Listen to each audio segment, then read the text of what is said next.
പഹൽഗാം ഭീകര ആക്രമണത്തെ തുടർന്നുണ്ടായ ഇന്ത്യ പാക് സംഘർഷം വലിയ വെല്ലുവിളികൾ ഉയർത്തുന്നത് തന്നെയായിരുന്നു. സംഘർഷത്തെ വീറോടെയും ശക്തിയോടെയും നേരിടാൻ ഇന്ത്യൻ സൈന്യത്തിന് കഴിയുകയും ചെയ്തു.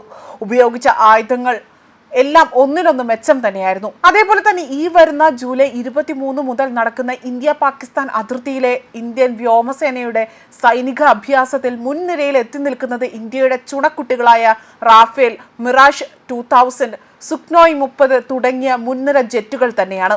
ഇവയെല്ലാം തന്നെ പാകിസ്ഥാനെ വിറപ്പിക്കാൻ പാകത്തിന് തക്കമായ ആയുധങ്ങൾ തന്നെയാണ്. ഈ ജെറ്റുകളെല്ലാം തന്നെ പാകിസ്ഥാന് വലിയ രീതിയിൽ തന്നെ അവരുടെ ഉള്ളിലൊരു പേടിയും ഭീതിയും നിറയ്ക്കാൻ കഴിയുന്നവയാണ്. ഇതിലേറ്റവും കൂടുതൽ ഇന്ത്യക്കാർക്ക് സുപരിചിതമായ ജെറ്റ് തന്നെയായിരിക്കാം മിറാഷ് 2000 എന്ന് പറയുന്നത്. ഈ ജെറ്റിന്റെ വീര്യം പാകിസ്ഥാൻ ശരിക്കും അറിഞ്ഞ ഒരു കാലമുണ്ടായിരുന്നു. കാർഗിൽ യുദ്ധത്തിൽ കാശ്മീരിൽ വെച്ച് നടന്ന ഇന്ത്യ പാക് സംഘർഷത്തിൽ പാകിസ്ഥാനെ നിലംപരിശാക്കാൻ മിറാഷ് 2000 കളത്തിലിറങ്ങുകയും ചെയ്തിരുന്നു. ഇന്ത്യൻ വ്യോമസേനയുടെ കൈവശമുള്ള ഏറ്റവും ആക്രമണകാരിയായ മിറാഷ് 2000 1985 കമ്മീഷൻ ചെയ്തത്. സംസ്കൃതത്തിൽ ഇടിമിന്നൽ എന്ന അർത്ഥമുള്ള വജ്ര എന്ന പേരിലായിരുന്നു മിറാഷ് ഇന്ത്യൻ വ്യോമസേനയിൽ അറിയപ്പെട്ടിരുന്നത്.